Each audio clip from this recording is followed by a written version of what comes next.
Welcome back to Simply Food Recipes. Today we are making true old school classic, a pork belly mosaic made in a haymaker. It looks impressive, it's sliced beautifully and is perfect for sandwiches or cold platter. Let's start with the pork belly. First, carefully remove the skin and set it aside. Don't throw it away, because we will use it later. Now cut the pork belly into cubes, roughly 1 by 1 cm. If some pieces end up a bit bigger, that's totally okay. In fact, larger cubes make the mosaic pattern much easier to see once everything is sliced. Try to keep the pieces fairly even, but don't overthink it. This is homemade, not a factory product. And again, save the skin, because we will grind it together with the pork in the next step to add flavor and help everything bind nicely. Now let's move on to the pork. Cut the meat into smaller pieces, just big enough so the grinder can handle them easily. There is no need to make them tiny, we just want the grinding to go smoothly. Add in the pork skin we saved earlier, then grind everything using a medium plate. Grind it straight into a large mixing bowl to keep things simple. Using one big bowl not only saves dishes, but also gives us enough space to mix everything properly later. We are using large measuring cup here, so it's super practical. Pour in the cold water, then add the salt, Prague powder and powdered sugar. Mix everything really well until it's fully dissolved. Using a bigger cup makes this step cleaner, easier and ensures all the seasoning is evenly mixed before adding it to the meat. Add the chopped pork belly to the ground meat, then pour in the seasoning mixture.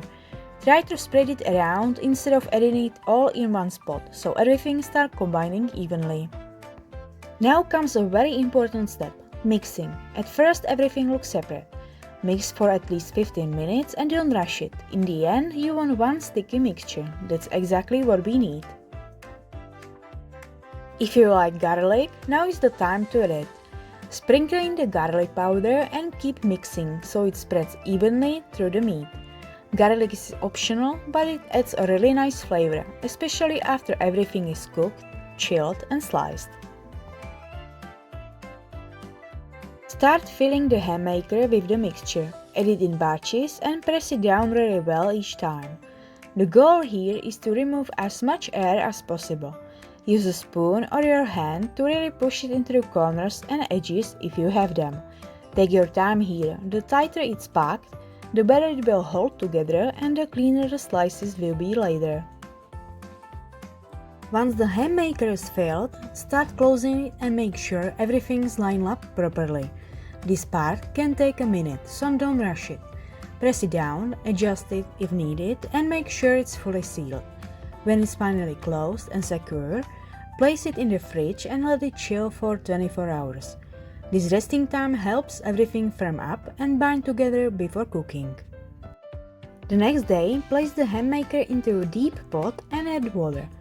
Choose a pot that fits well because we want the haymaker to be almost fully submerged before heating. Heat the water to 80 degrees Celsius and keep it right there for 2 hours. Keep an eye on the temperature the whole time. It should stay steady, not boiling. This gentle heat is what cooks it evenly without ruining the texture. To know when it's ready, check the internal temperature. Once it reaches 70 degrees Celsius in the center, it's done and ready to come out of the water. As soon as it's done, transfer the haymaker into cold water, ice cold if you have it. This stops the cooking process right away and helps keep the texture firm and clean when it's sliced. After cooling, place it back in the fridge for another 24 hours so it can fully set before slicing. Now it's time to take it out of the haymaker, and this part needs a little patience. Pull it out slowly and carefully. If it doesn't want to come out right away, don't force it. You can briefly warm the outside under hot water, just for a moment. We don't want to heat it, only soften it slightly. Hold the haymaker in one hand, keep the tension on the spring with the other and gently pull until it releases safely. When it's out, you can really see the mosaic pattern. Every slice looks a little different and that's part of the charm. Take your time slicing it, thin or thick, depending on how you like it. You will notice how well it holds together, especially after resting overnight. For storage, keep it in a container with a lid or wrap it well so it doesn't dry out. It keeps nicely in the fridge and is easy to slice wherever you need it. Serve it with fresh bread, a baguette, or as part of cold platter. Add some fresh vegetables on the side, maybe something pickled or a little mustard, and you have really satisfying homemade dish.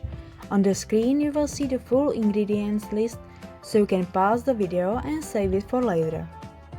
If you enjoyed this recipe, don't forget to like, share and follow Simply Food Recipes for more homemade old school favorites.